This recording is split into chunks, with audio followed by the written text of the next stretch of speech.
जय हिंद दोस्तों, स्वागत है आप सभी का आपके अपने YouTube चैनल जैकपुर पे। तो आज के इस वीडियो में हम लोग क्लास 11 का हिस्ट्री का ऐसे सवालों को देखेंगे जो आपके एग्जाम में बिल्कुल 100% आएंगे।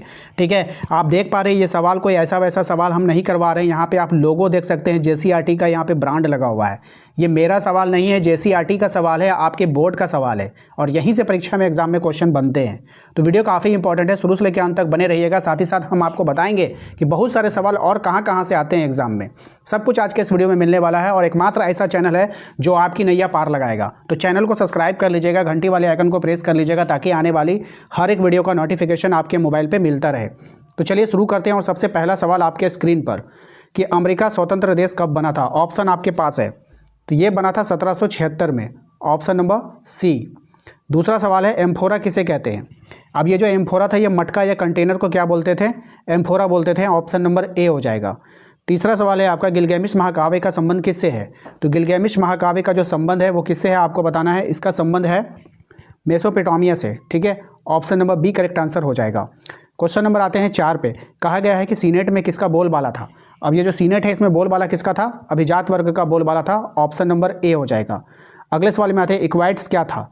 अब ये जो इक्वाइट्स थे वो अश्वारोही थे, यानी कि घुड़सवार थे। ठीक है, क्वेश्चन नंबर 6 पे आते हैं। कहा गया कि पांडुलिपि से आपका क्या अभिप्राय है। तो पांडुलिपि से अभिप्राय होता है हाथ से लिखी गई पुस्तक। क्या होता है बाबू, हाथ से लिखी गई पुस्तक। चलिए अगले सवाल पे आते हैं। क्वेश्चन नंबर 7 में कहा गया है कि चंगेज़ खान का जन्म कब हुआ था। देखिए चंगेज़ खान का जन्म हुआ था 1162 में। कब हुआ था, 1162 में हुआ था। ऑप्शन नंबर ए हो जाएगा। आइए अगले सवाल पे आते हैं। हमारा अगला सवाल है कि मध्यकालीन यूरोप की प्रमुख विशेषता क्या थी। तो देखिए मध्यकालीन यूरोप की जो प्रमुख व्यवस्था थी वो थी सामंतवाद। क्या था, सामंतवाद। नेक्स्ट आपका गौथिक शैली का विकास कहाँ पे हुआ था। गौथिक शैली का विकास हुआ था फ्रांस में। कहाँ पे हुआ था, फ्रांस में हुआ था। ऑप्शन नंबर हो जाएगा आपका डी हो जाएगा। ठीक है, अगले सवाल पे आते हैं। क्वेश्चन नंबर 10 में कहा गया है कि रोम साम्राज्य कहाँ तक फैला हुआ था। अब ये जो रोम साम्राज्य था ये फैला हुआ था आपका सीरिया तक। कहाँ पे फैला हुआ था, सीरिया तक फैला हुआ था। ऑप्शन नंबर डी हो जाएगा। ठीक है, अब यहाँ पर मैं आप लोगों को छोटी सी इन्फॉर्मेशन दूंगा कि आप लोगों का एग्जाम जो होगा वो ऑब्जेक्टिव होगा। क्या होगा बाबू, ऑब्जेक्टिव होगा। ध्यान से समझिएगा, आप लोगों के फायदे की बात बता रहा हूँ, ऑब्जेक्टिव होगा। अब आप लोग को मन में आता होगा भैया इतना सा सवाल कर लेंगे तो क्या एग्जाम में पास हो जाएंगे, अच्छा नंबर आएगा कि नहीं आएगा। तो चलिए हम आपको एक राज की बात बताते हैं। हमने आप लोगों के लिए बनाया है ई बुक। क्या बना दिया है, ई बुक। उस ई बुक में ना चैप्टर वाइज आपको MCQ दिया गया। हर चैप्टर में आपका 40 सवाल 50 सवाल, 40 सवाल 50 सवाल, ऐसे मैंने बना दिया। ई बुक बना दिया आपका, एक छोटा सा ई बुक। ई बुक का मतलब होता है ऑनलाइन पढ़ने वाला बुक। अपने मोबाइल में पढ़ने वाले बुक को ई बुक बोलते हैं। वो PDF की तरह होता है। ठीक है, मैंने बना दिया है, आप लोग उसको जरूर लीजिएगा। ठीक है, और इसको लेने के लिए कुछ नहीं करना, हमारे दिए गए नंबर पर आपको मैसेज करना है। ठीक है, नंबर नोट कर लीजिए आप लोग। ठीक है, ये हमारा नंबर है, इस नंबर को जल्दी से नोट कीजिए, कॉपी में नोट कीजिए, मोबाइल में सेव कीजिए। सेव करने के बाद मैसेज करना है कि क्लास 11 का ई बुक चाहिए। ऐसे लिखिएगा, क्लास लिखना जरूरी है, आपको लिखना है कि क्लास 11 का ई बुक चाहिए।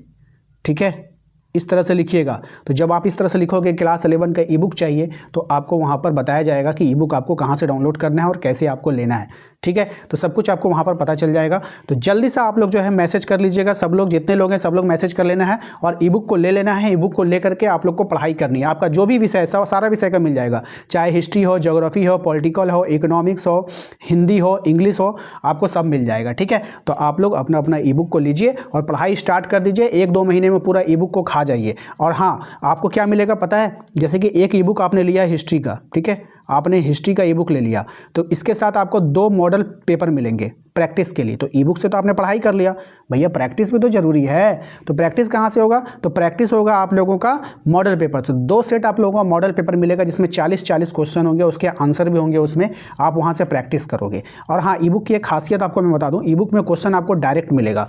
कैसे मिलेगा, इस तरह से कन्फ्यूजन वाला क्वेश्चन नहीं होगा कि ऑप्शन वाले रहेंगे, ऐसे वैसे नहीं होगा। मैं आपको बता देता हूँ कि ई बुक में क्वेश्चन किस तरह से रहेगा। ई बुक का जो क्वेश्चन होगा वो वन लाइनर के फॉर्म है। जैसे रोम साम्राज्य कहाँ तक फैला हुआ था, और यहाँ पे उत्तर लिख करके, ऐसे उत्तर लिख करके डायरेक्ट यहाँ पे लिखा रहेगा सीरिया। तो आपको याद करने में आसानी होगी। आपको बार बार नीचे नहीं जाना है कि हाँ इसका आंसर 10 का डी होगा, 10 का बी होगा, 10 का सी होगा, ऐसे करने की ज़रूरत नहीं है। ठीक है, इसीलिए ई बुक आपके लिए काफ़ी इंपॉर्टेंट है। ठीक है, तो सब लोग जरूर से ले लीजिएगा। आइए अगले सवाल पे आते हैं। क्वेश्चन नंबर 11 में कहा गया है कि स्टेपी क्षेत्रों में किस चीज़ की कमी थी। स्टेपी क्षेत्र किस चीज़ की कमी थी, तो संसाधन की कमी थी। ठीक है, आइए अगले सवाल पे आते हैं। तैमूर लंग का आक्रमण दिल्ली पर कब हुआ था, तो ये हुआ था आपका 1398 में। ऑप्शन नंबर ए हो जाएगा। टाइलर क्या था आपको बताना है, तो टाइल कर क्या था, सॉरी टाइल कर क्या हो जाएगा, तो सीधे राज्य को अदा किए जाने वाले कर को क्या बोलते थे, टाइल कर बोलते थे। पुनर्जागरण प्रथम सर्वप्रथम कहाँ पे प्रारंभ हुआ था, तो पुनर्जागरण सर्वप्रथम जो प्रारंभ हुआ था ये हुआ था आपका ऑप्शन नंबर ए, इटली में हुआ था। कहाँ पे हुआ था, इटली में हुआ था। प्रथम रोमन सम्राट कौन था आपको ये भी बताना है, तो प्रथम रोमन सम्राट था ऑगस्टस। कौन था, ऑगस्टस था। ऑस्ट्रेलिया संघ कब अस्तित्व में आया ये आपको बतानी है, तो ऑस्ट्रेलिया संघ जो अस्तित्व में आया था वो 1901 में आया था। नेक्स्ट है आपका मंगोल साम्राज्य का संस्थापक कौन था, ये भी अच्छा सवाल एग्जाम में आता है, चंगेज खान हो जाएगा। ठीक है, कौन हो जाएगा बाबू, चंगेज खान हो जाएगा। अगले सवाल पे आते हैं कि रोम में बोले जाने वाली भाषा कौन सी थी, तो रोम में बोले जाने वाली जो भाषा है वो है आपका लातिनी भाषा, ऑप्शन नंबर ए हो जाएगा। अगले सवाल पे आते हैं, क्वेश्चन नंबर 19 में कह रहा है मेसोपोटामिया की प्रथम भाषा क्या थी, तो मेसोपोटामिया की जो प्रथम भाषा थी वो थी आपका ऑप्शन नंबर ए, सुमेरियन थी। कौन थी, सुमेरियन थी। अगले सवाल पे आते हैं, क्वेश्चन नंबर 20 में कह रहा है मध्यकालीन यूरोप समाज के पादरी किस वर्ग के अंतर्गत आते थे, तो ये जो आते हैं आपका प्रथम वर्ग के अंतर्गत आते थे। ठीक है, चलते हैं क्वेश्चन नंबर 21 में कहा गया है कि यूरोप में इटली शहर में सबसे पहले किसकी स्थापना की गई थी, तो विश्वविद्यालय की स्थापना की गई थी। क्वेश्चन नंबर आते हैं 22 में कहा गया है कि कौन से काल में पुर्तगाल सर्वप्रथम चीन पहुंचे थे, तो कौन से काल में पहुंचे थे, तो 1513 में। ठीक है, नेक्स्ट है आपका लिवरपूल स्थित है कहाँ में, यह आपको बताना है, तो लिवरपूल जो स्थित है वो इंग्लैंड में स्थित है। अगले सवाल पे द लास्ट सपर जो है वो किसकी रचना है ये आपको बतानी है, तो ये जो रचना है ये आपका लियोनार्डो दा विंची की रचना है। सर्वप्रथम भाप इंजन का आविष्कार किसने किया था ये बता दीजिए, तो ये किया था आपका ऑप्शन नंबर बी, थॉमस न्यूकामेन ने किया था। किसने किया था, थॉमस न्यूकामेन ने किया था। ठीक है, इस बात का ध्यान रखिएगा आप लोग। चलिए अगले सवाल पे आते हैं, हमारा अगला सवाल है प्रथम विश्व युद्ध की अवधि जो है वो कहाँ थी, मतलब कब से कब थी ये आपको बतानी है, तो इसका था 1914 से 1918 में। संयुक्त राज्य अमेरिका में दास प्रथा का अंत कब हुआ था, मोस्ट इंपॉर्टेंट सवाल है, तो इसका जो अंत हुआ था ये हुआ था 1865 में हुआ था। स्पेन पर अरबों का आक्रमण कब हुआ है ये भी अच्छा सवाल है, तो इसका हुआ था 711 एडी में।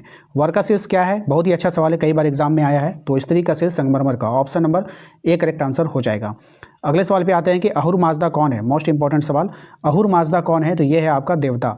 मार्को पोलो कहाँ का रहने वाला था, मोस्ट इंपॉर्टेंट सवाल है, कई बार एग्जाम में आ चुका है, तो ये हो जाएगा आपका इटली। कहाँ का रहने वाला था, इटली का रहने वाला था।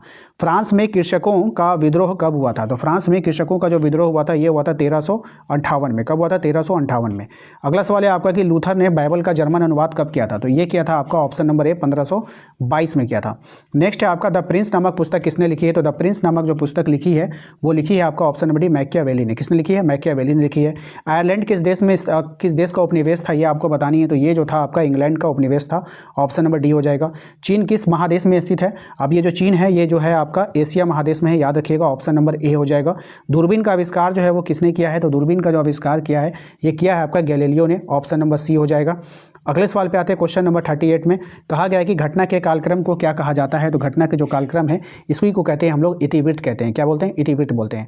कोरिया की पहली महिला राष्ट्रपति कौन थी, तो कोरिया की जो पहली महिला राष्ट्रपति थी वो थी आपका पार्क खन है। क्वेश्चन नंबर 40 है आपका, कहा गया है कि जापान में पहली बार महिलाओं ने मतदान कब दिया था, इसका आंसर आप लोग कमेंट बॉक्स में देंगे। और मैं फिर से कह रहा हूं, आप लोग अगर आप लोग एग्जाम में अच्छा नंबर लाना चाहते हैं और पास होना चाहते हैं 100%, तो आप ई बुक जरूर ले लीजिएगा। फिर से आप लोगों को याद दिला देना चाहता हूं, ई बुक लेने के लिए आपको हमारे दिए गए नंबर, जो नंबर आपको फ्लैश कर रहा है उस पर मैसेज करना है और बोलना है कि भैया मुझे क्लास 11 का ई बुक दे दीजिए। ठीक है, तो वहाँ से आपको सारा प्रोसेस आगे का पता चल जाएगा कि ई बुक आपको कैसे प्राप्त होगा। इसके बाद आप लोगों को मैं बता देना चाहता हूँ, अगर आपने हमारा व्हाट्सएप ग्रुप ज्वाइन नहीं किया है तो आप लोग व्हाट्सएप ग्रुप ज्वाइन कर लीजिएगा, क्योंकि वीडियोस काफ़ी बनेंगे, क्योंकि अभी इंटर वालों का एग्जाम है, 12th का एग्जाम चल रहा है, तो उनके लिए वीडियोस बन रहा है, तो आपका वीडियोस कहीं ना कहीं पे जो है व्हाट्सएप पर ही आ रहा है। ठीक है, तो आप लोग व्हाट्सएप ग्रुप को जरूर ज्वाइन कर लीजिएगा, दिए गए नंबर पर मैसेज कीजिएगा, आपको लिंक मिलेगा, उसको ज्वाइन कर लीजिएगा। मिलते हैं नेक्स्ट अगले वीडियो में, थैंक यू।